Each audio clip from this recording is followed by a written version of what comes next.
Welcome to the Perfect Life Awakening Show, hosted by Royce Morales. Royce has been a transformational facilitator, teaching groundbreaking, spiritually based courses for more than 4 decades. She is the author of 3 books about her teachings. Join Royce as she takes you on a journey into how to live your best life and find your true purpose through discovering the origins of subconscious, disempowering notions and releasing them. She talks with experts and inspiring people just like you who learned to trust their intuitive inner wisdom, which led to life-changing shifts. Today, her guests live an empowered existence and are helping change the world to a higher consciousness place based on truth and love. You deserve to awaken to, align with, and embody your true self and live a life filled with love. Transform yourself from triggered to empowered and create your perfect life. Here is your host, Royce Morales. Hello, welcome to my show. I am so excited today because I get to talk to somebody that I really and truly thought I had met before. We were just comparing notes on that. She writes amazing articles for a magazine that I also write for called Retailing Insight for retail shop owners, small business owners, etc. And I've been reading her articles forever. So I just thought, oh, I know this person. So Jacki Smith is here today. And let me tell you a little bit about her. Wow. Before I even get into that, I just have to say that the purpose of this particular show, it has a really big purpose. All my shows have big purposes, but I think this one is even more so because when I read Jacki's biography, she talks about the fact that her ultimate goal is to bring spirituality and magic to the world. And I thought, wow, I get chills even just saying that. Because what bigger purpose could there be? And I think the world is getting there. I really do, slowly.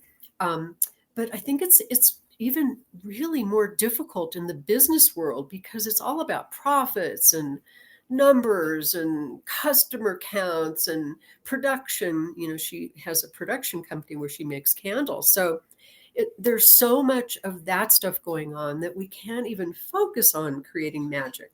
And I used to own a retail shop. Jacki knows this, but I owned a retail shop for 21 years, and it was ecologically based. Everything had to be green and earth-friendly and handmade and spiritual. And you would walk in and you would feel the vibe of magic, even just walking around. People used to come in and go, I just come in here to gel out, you know. And I would think, yeah, that's great, but you need to buy something too. Because it was a struggle. Let me tell you, if anybody out there wants to open a retail store, talk to me because it's not at all what I thought, to say the least. Especially because we were in such a niche market. Nobody even knew what ecological or green meant in those days. This was quite a while ago. So it's a struggle. It really is with businesses trying to get ahead, and humans, everybody does that. We want money in our bank account and we want to know that we're safe and secure and having food on the table, etc. So it's not just businesses that need that. But Jacki Smith did something really remarkable. She followed her own personal philosophy and created this amazing company called Coventry Creations. And she created these, what she calls intention candles. And that was something really new in those 1992. That was new. That's the same time that I opened my shop. And she's been very successful with that. She really has. And she started a movement in the candle industry, which I think is pretty amazing too. She just paved the way for countless others. I don't want to say copying you, but it may be having the same intent. And I think that's great. And that's what happened to us too. All of a sudden, everybody wants everything to be ecological. Whereas before people were like, what do you mean it's green? It doesn't look green to me. So she's an author. She's written books about her candles, among other things. She's a podcaster, a social media personality, business writer, visionary, spiritual teacher, and a witch, and we're going to have to get into that. I love that. That's awesome. And she's going to talk about how she combines business practices and spirituality. And if you're not in business watching this, you can apply this to your life in other ways too. It's not just about business. And what she wants to do is to create the word magic to be every day and not have any connotations other than, well, she'll explain that. And the word witch too, to get rid of those, good witch, bad witch type connotations. So she wrote a book called The Big Book of Candle Magic. She wrote another book called Coventry Magic. And she co-authored a do-it-yourself Akashic Wisdom book with her sister. And I can't wait to hear about that. So first of all, welcome, Jacki. I'm so Thank glad you, to Royce. finally meet you really in the I flesh. know. I know. We've been reading each other's articles and Retailing Insight, and before it was Retailing Insight, it was called New Age Retailer, if anyone remembers those days. But it's not the New Age anymore; it's the Now Age. Yay! I like this shift to Retailing Insight, and yeah, we've been traveling in similar circles. We just hadn't crossed paths yet, so I'm really excited to be here, and I'm honored. This intro was amazing. I'm humbled, so thank you. You are very welcome. So first of all, I just have to ask, what inspired you to create your line of candles? Tell us, because I'm reading statistics here. You've sold millions of them, and you're manufacturing what, 22,000 a day or something like that? Yeah, I think in the latest count, I think by the end of this year we will have made and sold around 4 million magical candles. Yeah. And it's really easy to describe them as intention candles, because you put your intention in there, you set your intention, and this helps you really bring your intention into body, mind, and spirit. And yet at the same time, they are magic, because what we do at Coventry is we curate the fragrance, and there's a little bit of herbs in there that are infused in there. They're not on top, so it's safe. We curate the blessing and the color, and we actually curate our space too, to make sure that we are working in conjunction with spirit. So I have altars all around this place. Now, not everyone that works here is a spiritual practitioner, but we make sure that we're in a good space, and we try to be the best business that we're capable of being, energetically, emotionally, spiritually. But where were you before this, and how did you shift into this? That's amazing. I was about 24 years old, maybe 23, when I started making candles, and I made them as gifts. I was working at an office, and I had worked myself as an office. Well, I was an admin, so I was a secretary, and I'd worked myself out of a job. I got really efficient, and I created all these efficiencies, and they were having a bit of a downturn. And I was trying to make money to go back to college. I did a half a semester a couple of years prior, but I couldn't. I had to get a job. I couldn't. The job that I got didn't allow me to return to class. So I got this job, and I really loved the business end of things. And I was sewing. I was cleaning houses, making candles, and making other things. And I made these candles as gifts for Yule, Christmas. And they were so well received that people were begging me for more. And they worked really well. They did just what they needed to. And it's interesting, the 18 blessed herbal candles, well, I should say 15 out of the 18 blessed herbal candles are originally from those gifts. The recipes are from them. So that just started as, I love candles. I would get in trouble by sticking my fingers in the wax all the time. So making candles was natural. And I got to tell you, they were pretty ugly. Those first candles I made, I didn't know how to make candles. So I made them in tuna fish tins and muffin tins. And I had some PVC pipe in my basement. So I'm like, well, that'll make a good candle mold, which it kind of did. But I made them in PVC tubes. And it's interesting, this is a testament to how we get in our own way. After I gave those gifts out, it took me another 6 months to make more, even though people were asking me for them all the time. And so I took those PVC tubes and cobbled together a way to make a candle mold from them. and then figured out how to push them out of that PVC tube. And that's why the blusterable candles are that size. They're 1.5 inches in diameter. They're about 7.5 inches high. They've always been that size because that's the size of PVC tube I had. So I was a scrapper and just continued to create. And then I would make these candles because no one had done what I did. I mean, we had 7-day in the spiritual world. We had 7-day candles. We had utility candles, pretty colored candles, really not scented candles back in the day. And this is 32 years ago. So a scented candle was really expensive. Yeah. Or you kind of scented it yourself. Yeah. So I put the label on it, and I didn't. This was so long ago, Royce. There was no such thing as a glue stick. So I used to put. I started by putting the labels on with a rubber band. So the reason why I wanted to use a rubber band is everybody needs a rubber band.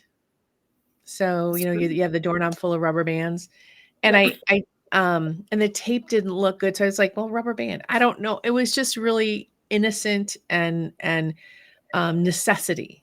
And everything I did was necessity. What is our necessity right now? And what do we need? What's our deficit? And so that's always been my focal point. And I would just take these box of candles around to a few stores and like, hi, I got these candles and you want to sell them? And they would say, how much? And I'm like, $2, and I didn't know how to cost anything. I didn't know, but I kept asking for help. That's the other big thing is I kept asking for help. So a friend of mine's husband is a bookkeeper. And I said, so how do I know I got to pay taxes sometimes. So how do I do this? And so he sat down with me and he showed me a paper system, double entry accounting. And it was I was like, mind blown. Oh my God. But this is what I wanted to go to school for. So instead of going and learning about these things, I went and did these things, and I kept asking for help, took all my own pictures. It was, I learned desktop publishing when it was desktop publishing, went to Kinko's and made copies. It was just a lot of scrapping and doing what was necessary because I really believed in the idea. I really believed in what I was doing, that this was really important to the world and to the people who were using these candles. And I just kept going. Wow. Well, I have to say, being a retail shop owner, if you had walked in and you had said the way that you just presented it, I probably would have either felt sorry for you and looked at them or said, sorry, get it together, girl.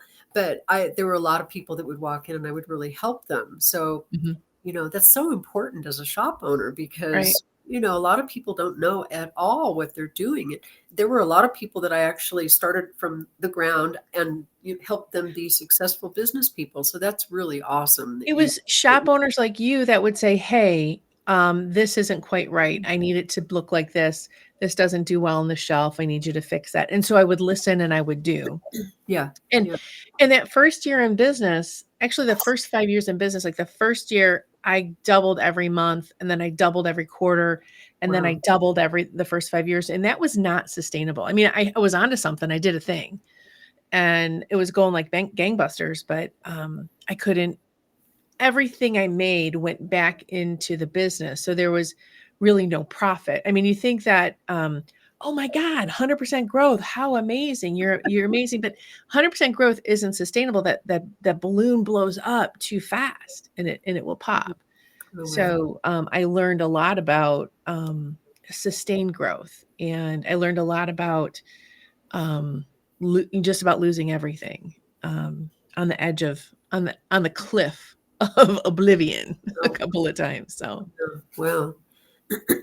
So tell us a little bit about, you said that they all have special herbs and fragrances. And so you researched and discovered these things, or was it trial and error? I was studying, one of the things a couple of years earlier, I was studying to be a naturopath. I wanted to be a naturopath. And then I got into the study of them and I really don't want to be a naturopath, but I love the magic and the folklore around everything, the spiritual principles around everything. So I threw myself in that. And so in studying the herbalism, the medicinal herbalism end of it, you have to study the folklore, because that's where the clues were for Mm. how they worked medicinally. And then I discovered like things that any cleansing herb, a heavy duty exorcism or cleansing herb, if you looked at its medicinal purposes, was a blood cleanser or think, I forget the word for it, but it makes you get everything out of your body real fast. So I was like, well, wow, that's interesting. Things that were energetic also had money properties or protection properties to them. If they like cinnamon and ginger and garlic, those are all energy boosting. So anything that was energy boosting had protection, prosperity, and then anything that warmed you ended up being had love qualities to them. So I thought that was really interesting how that all came together.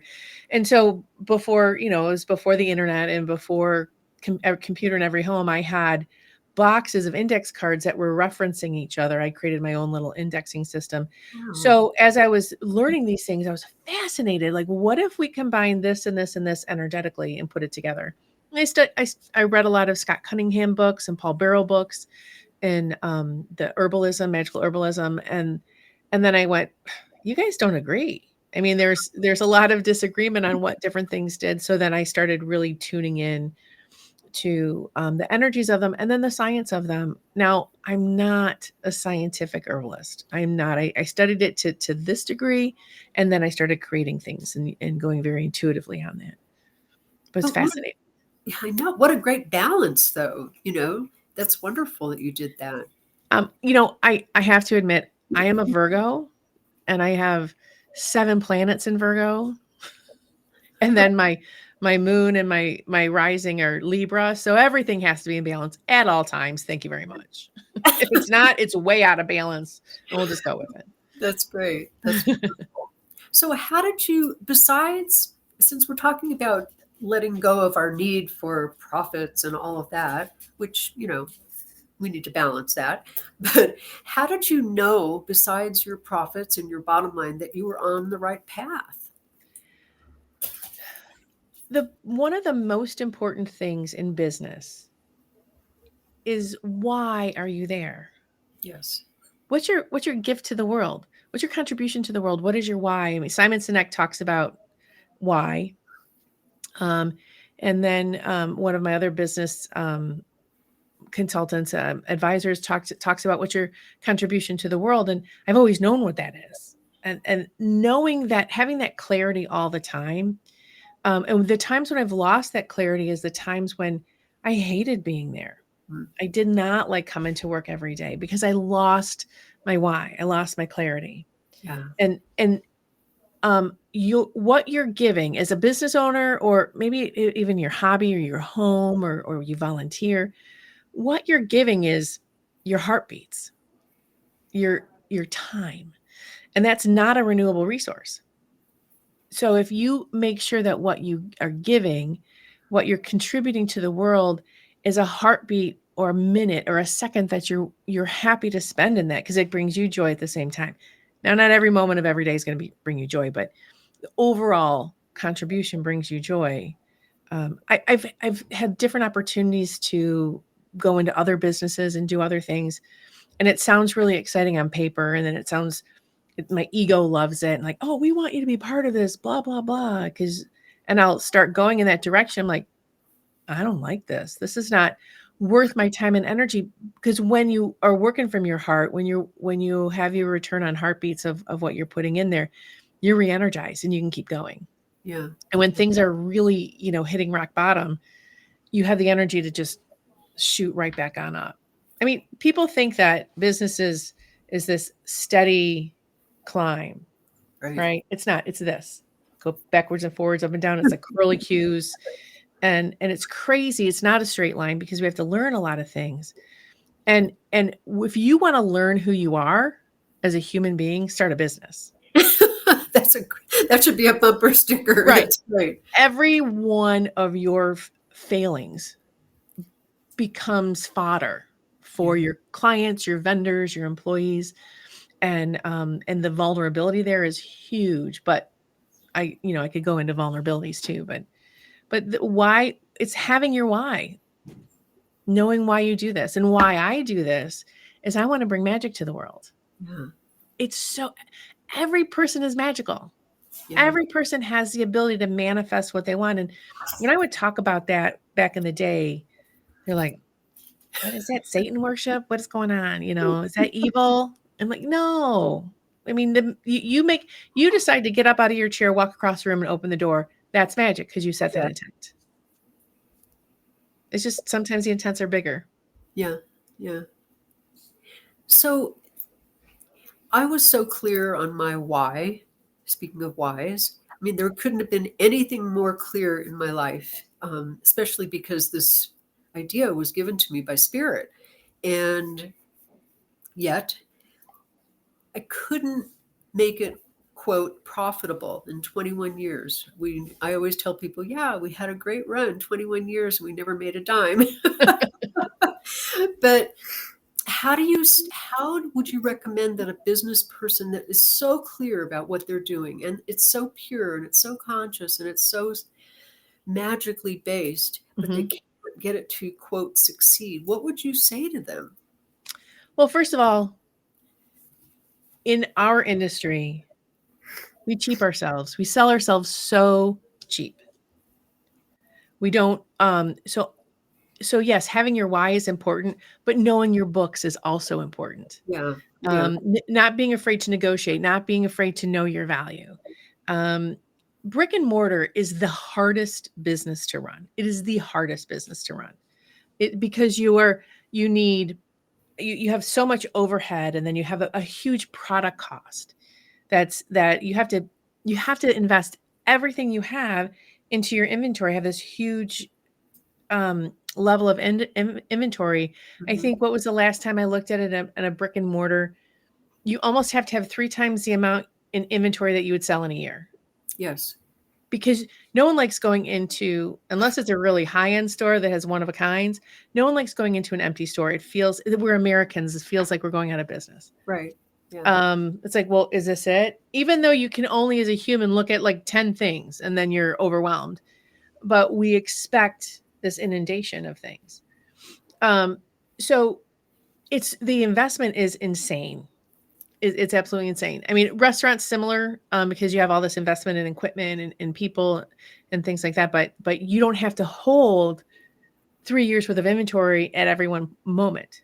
Right. Because that would spoil. So that's why brick and mortar is so hard. Yeah. So knowing how much that costs you to do that. So often I'm talking to store owners, and what they're saying is like, why Keystone? Keystone's not enough. Keystone's not enough. You have to look at it. You have to look at things. I always look at things in thirds. It seems to work in business. It's you have a third is your cost, a third is your product cost, a third is your overhead, and a third is your reserves and profit. Because you have to have that so you can continue to go. So having items like that you can get 8 times, like stones and things like that. But then you have keystoning is like, we'll put you out of business. And I don't want to rip anybody off. I don't want to. Well, you're ripping yourself off. So there's that balance again. You have to survive. You have to, if you would have less stress and more money by working for someone else, then maybe this isn't for you. Because we cheap ourselves. We think that being profitable is anti-spiritual. Yes. And that's not the case. You said it. Exactly. Yeah. Like I'm sinning if I'm making money on something. And that's not the case, because if you're not sustaining yourself and making money, you can't continue it. If you can't continue it, then your customers don't have you to go to. It's like, would you want to walk into a doctor's office where the doctor is so stressed and he can't afford a fresh needle for you to give you your whatever shot take your blood? And is there, I don't know, let's rebend this back to where it needs to be. I mean, or your doctor's so stressed they can't support you and help you. Yeah. Exactly. I mean, even if you look at like the churches, people tithe to the church, or what your spiritual, your religious leader is supported by the overall church. If in Catholicism, priests don't have to worry about if they're going to eat because they're supported by the greater community. So you look at this as your greater community coming to support you as a spiritual leader of your community. Yeah. This is the way that, because you're giving so much back. And then on the other hand, as a consumer, when you go into a brick and mortar store, one of my big aha moments was I was struggling and I was barely making it. And I'm like, I don't know, I maybe at a 10% profit margin after all of my expenses. And this was before taxes and everything. And I was feeling guilty about that, of wanting to get to a 10% profit margin rather than just break even. And I was at a Renaissance festival, and I knew some of the people who were at the Renaissance festival who were always like asking for a deal from me and going, this is so expensive. And I watched them go to the armory person, plop down $300 cash to get a sword that they're never going to use. So I'm like, oh, okay, what's going on here? And then I realized that part of my job is to own my value and communicate that value. Yes. We hand make everything here. I need to pay people a decent living. We're with handmade products, we're competing with machine-made products, we're competing with imported products, where people are making, pennies on the dollar of US dollar. Yes. So I want people to be in a good place when they're making spiritual products. Mm-hmm. I mean, look at that. They're not making big bucks, but they're comfortable. This fits their lifestyle and their life and what they want to do, and the freedom that working for us allows them. Mm-hmm. So in your store, in your business, or even in your craft, if you're a reader, or if you're a cottage industry and making things out of your house and selling them in shows or selling, don't cheap yourself. And that's one of the biggest failings of the spiritual market, is we cheap ourselves. Yes. I was going to add that the same thing. I mean, I'm a spiritual teacher, and I had to go through several years where I couldn't charge money for what I do, or I would charge $5 a class, Mm-hmm. Because of the fact that you're not supposed to charge money to do spiritual things. So there's a really strong belief system around that. It should all be free. let's bust that bubble. So where does that come from? That comes from the fact that you go to the priest when you have issues, spiritual issues. If you were in a church, you would go to your rabbi, your priest, your minister, your clergy to ask for assistance. But you've already paid into that. Right. Because if you belong to that church, you're tithing. Yeah. You've already paid into it. And then if you want a baptism or a wedding or a first communion, you got to pay for that too. Yeah. Yeah. So that feels like, when we're kids, we don't know our parents' tithe.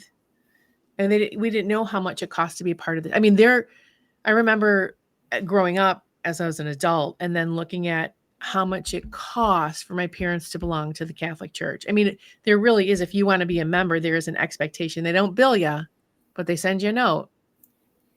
Because that's how they survive. Yeah. So let's break that right now. Yes. And say, you have to eat. We all have to, the person that you're asking advice to, or you want the free reading from, they have invested that 10,000 hours, which might be in classes that they've paid for, or time that they've spent on this, and all of their materials, and going to conferences and all these things, to be that person that can give you a very accurate reading. Yes. Yeah. It took me quite a while to bust that bubble, as you say. Mm-hmm. So we need to take a little bit of a break. And when we come back, I am definitely going to ask you about magic and the title that you give yourself as witch. And we'll be right back. We're talking with Jacki Smith. Times TV.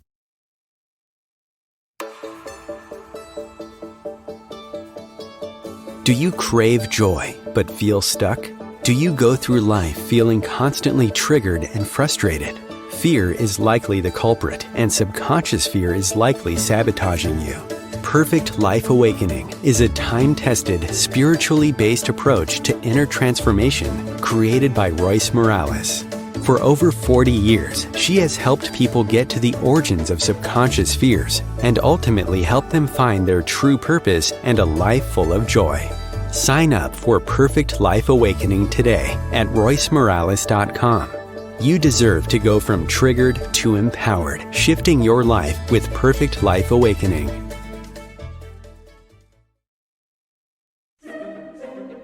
Imagine becoming a super influencer. Reinvent yourself, invest in your brand, and then manifest your success with a robust spheric approach. Om Times Media and Broadcasting offers a unique and multifaceted way to become the spiritual and conscious influencer you deserve to be by putting your message across our powerful platform with its proven record of integrity and excellence. Through our produced shows, Om Times offers the opportunity to become a social media TV personality, a radio show host, an Om Times magazine columnist, and a syndicated podcaster, all in one shot. By live streaming your show on Om Times TV and broadcasting it across the extensive Om Times radio and TV networks, you become more than a host. You become an ambassador and a force for positive change. Om Times. Open yourself to the possibilities.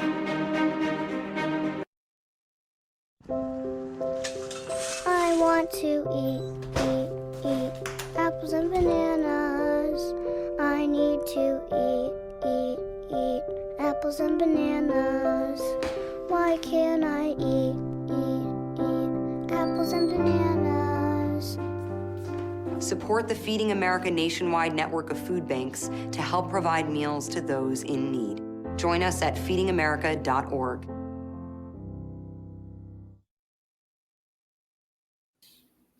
Welcome back. I am talking with Jacki Smith, the creator of Coventry Creations and author and spiritual, magical person. And when we signed off for a minute or two here, I mentioned that we're going to talk more about what all that spiritual magic is that you are intending for the world. And what does that mean? What does that look like? How does that work in everyday life? Tell us all about that. It's so fascinating to me because that's my intention too. Yes.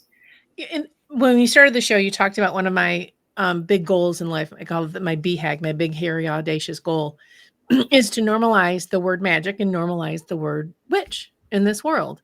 And when I first wrote that about 20 years ago, that sounded so far away from possibility.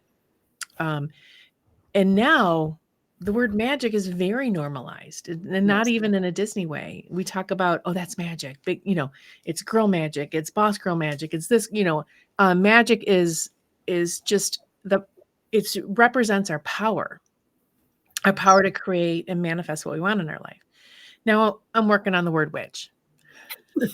And we have at Coventry Creations, we have what we call our Witches Union. We even have a Patreon for Witches Union. And I started this as a joke, as a marketing thing for my Witches Brew candles, but then the response to it, because I made business cards that you're a member of the Witches Union.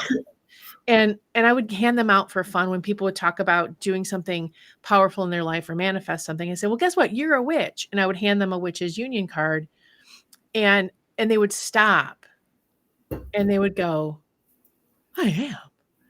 And these are people who I meet in the grocery store. It's not even people that are not just my customers. I went to Comic-Con, and the different famous people that you go and get their autographs, and I would hand every one of them a Witches Union card, and they would just be tickled to death. And why? I started thinking, why is everyone so in love with this? And it's because there's the myth of the positive myth of what a witch is. You think about Harry Potter, I can Leviosa everything into being.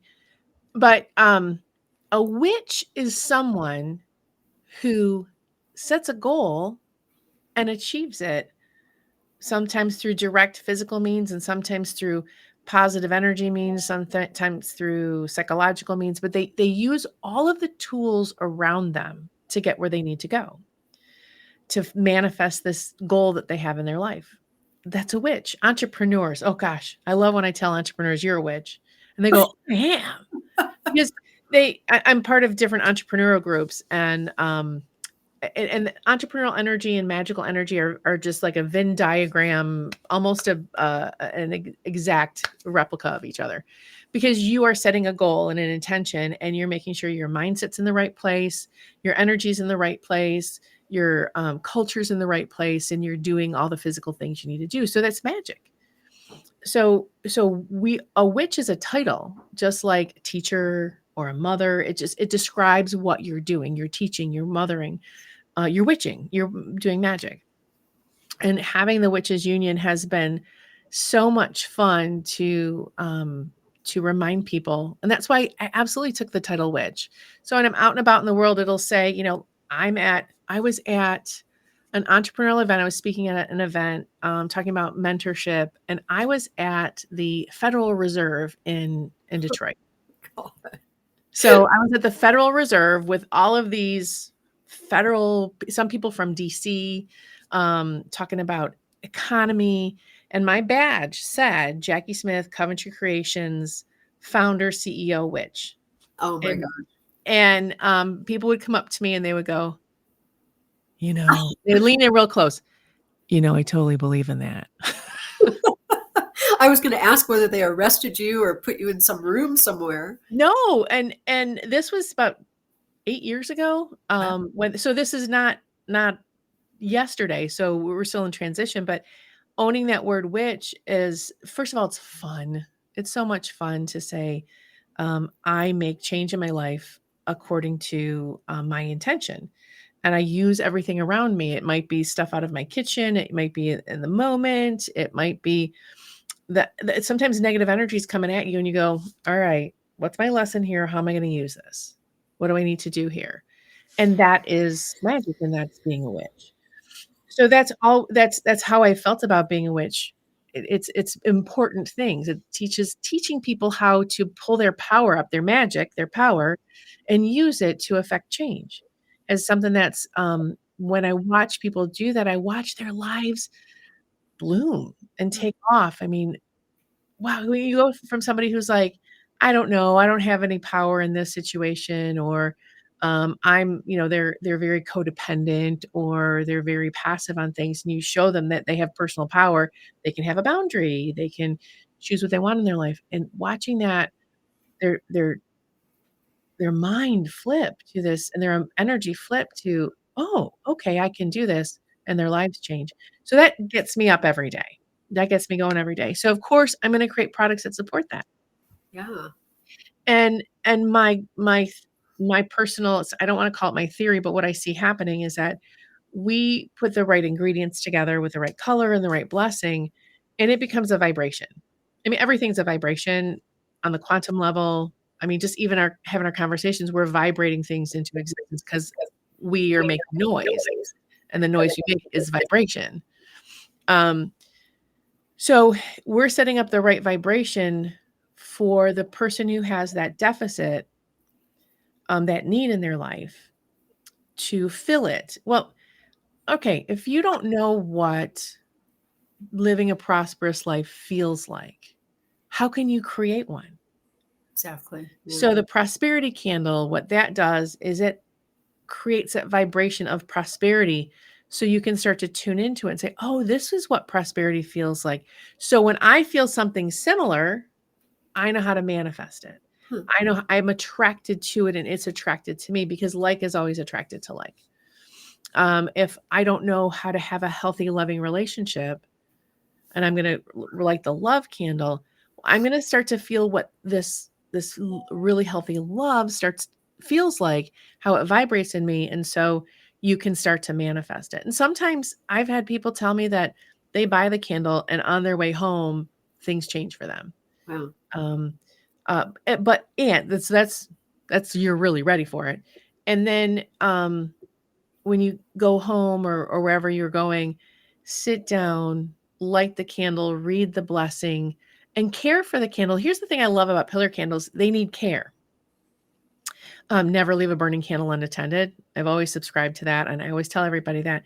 And when you have a container candle, you light it, you're in and out of the room, blah, blah, blah. But when you have a pillar candle, you need to care for it. You need to make sure, watch how it's burning. Is there anything that's going to knock it over? And so that attention gives more attention to your intention to the spell that you're casting. So I love pillars for that. Wow. Wow. What a beautiful way to explain the word witch, and to have it start really turning into something that is acceptable and positive and not looked upon as something weird. So that was really great. Thank you. Thank you. So I want to ask you about the book called Do It Yourself Akashic Wisdom. Tell us a little bit about that, because that sounds fascinating too. So I am also a healer. I studied healing from the same instructor that my sister Patty, who's also my business partner. We did classes with the same woman, and then we became healing partners with each other. And so we would sit down and do healing sessions. And so we expanded our knowledge and expanded what we were doing. And I started talking about how I find myself in this place, and the word Akashic came to me. And you know what? I could have seen it, heard it, whatever. But when I'm in meditation or I'm doing healing work, I'm like, we're in the Akasha. And she's like, what's that? And she goes, I think I know what that is. So then we started doing a little research on what this is. And I said, and it was exactly what we were doing. Is we were going into, as we were working, we were going into the place where all the knowledge is. And I'm not saying that egotistically, like I can get all the knowledge, but it's like when you actually go into your own Akashic records, you're like, oh, wow, this is a lot of stuff. You become very humble about how much you don't know. And so we started exploring working in the Akashic records and doing healing work. And she has another friend that she was doing healing work with the Akashic records. And so we spent a lot of time learning about this. And our philosophy is that the Akashic records, when I started reading about the Akashic records, it felt like you had to meditate for a year and fast and all these other things to be able to get there. But what we discovered is that they're there for everybody. Everyone has them. That's like, it's like your dreams. Everyone has dreams. We tap into the Akashic realm, your own Akashic records all the time. When you get a big flash of insight, you're pulling into your Akashic records. When you go deep, you're in a psychic and you go deep into that other person's story and you understand all the origin of it, you've tapped into the Akashic records.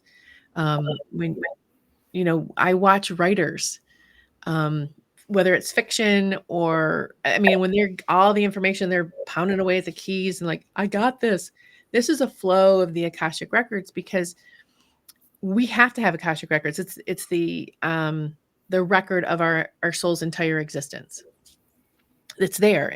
And there's a reference to some type of record keeping in every culture. So there's something to it. Edgar Casey talked about it.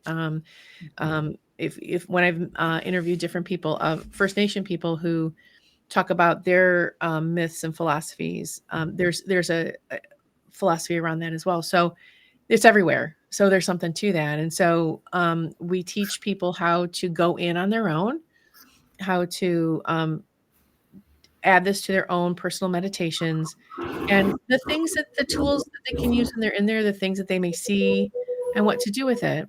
And I do have would like to write another book on that, which is doing magic with the Akashic records in the Akashic realm, because imagine that you're doing magic through every layer of your soul.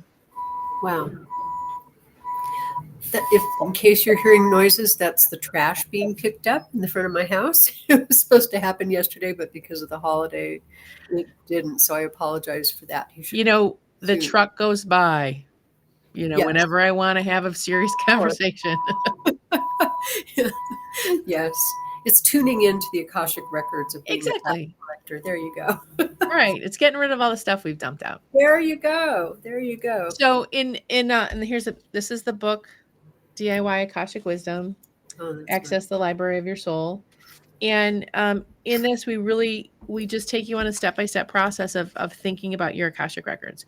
And here's the beautiful thing is just thinking about your Akashic records can open them up to you. When I'm stuck on whatever's going on in my world, I'm like, all right, let's bring the Akashic records into this. And then it starts to flow for me. When I'm writing, it's like, I don't know what I'm going to write. Well, open up the Akashic records. You have all the knowledge, all of your knowledge that you've collected, every intention that you've set, everything that you've learned, everyone that you've ever met, everything you've ever said is all collected in there. And I like to call it the playground of the gods because this is where we interface with the divine, kind of like where our higher self sits around it. It's and complete access to it. So, and I talk about how we talk about in this book how your imagination is the language of the divine. Because when the divine wants to speak to you and bring inspiration into your life, it uses your imagination. Your imagination is magical. It is divine. It is inspirational. When people say, I don't have any imagination, I'm like, you do. You think you're just thinking. Yeah. Or you're imagining things. Yeah. Yeah. Wow. And so that I was going to ask you about the whole creative process, because it sounds like you are totally in touch with it in your life. Well, Yeah.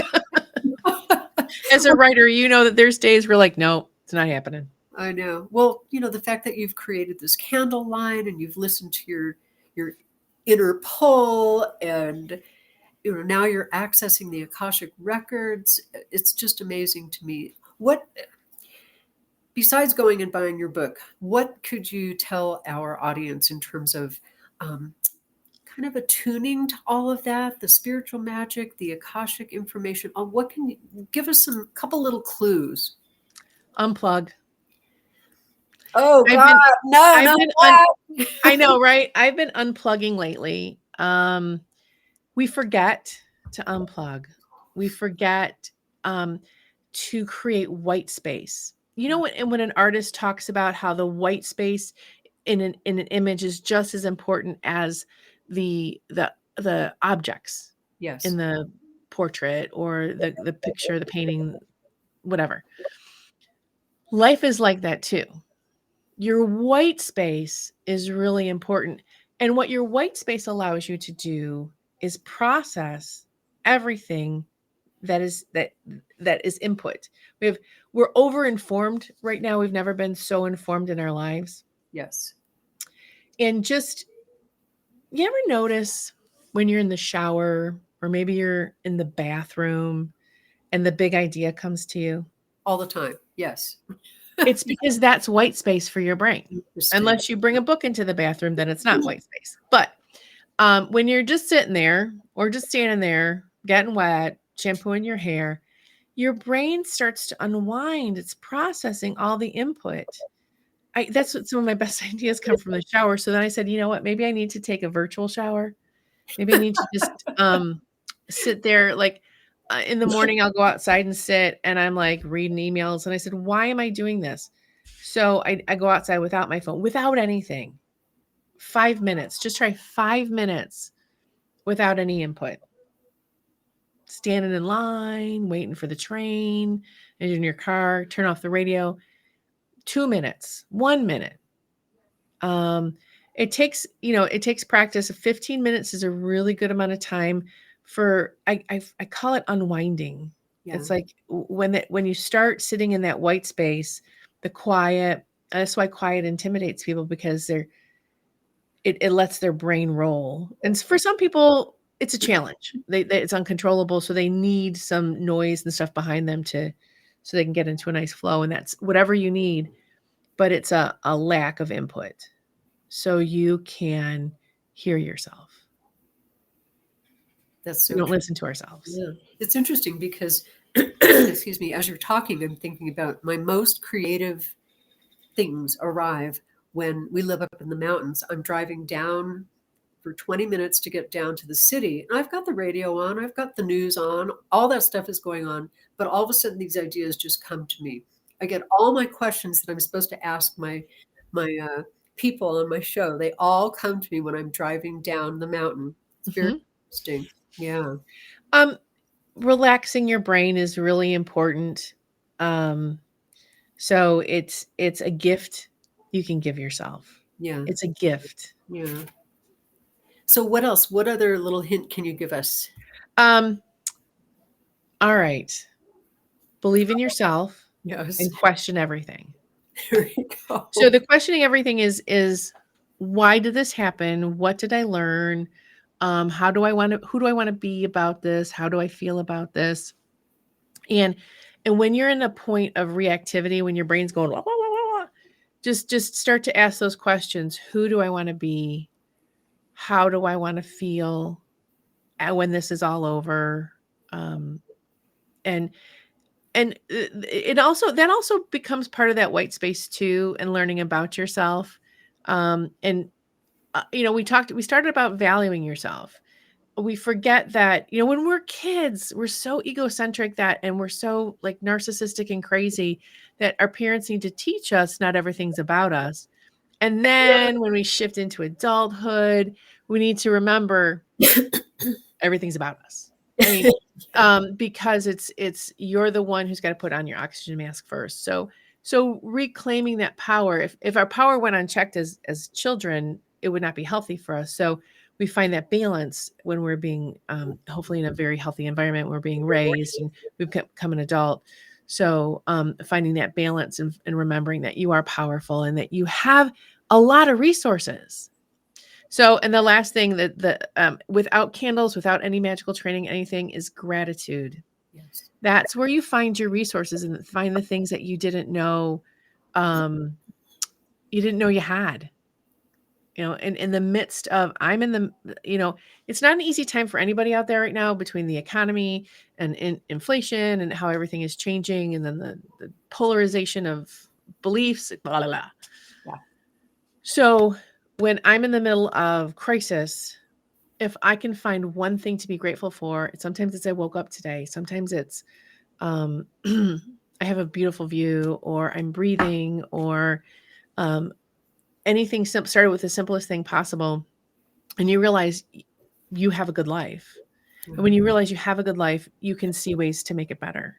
But when you think that you have a crappy life and everything's terrible and it's a dumpster fire, then you can't see that actually it's a warm fire. I'm warm now.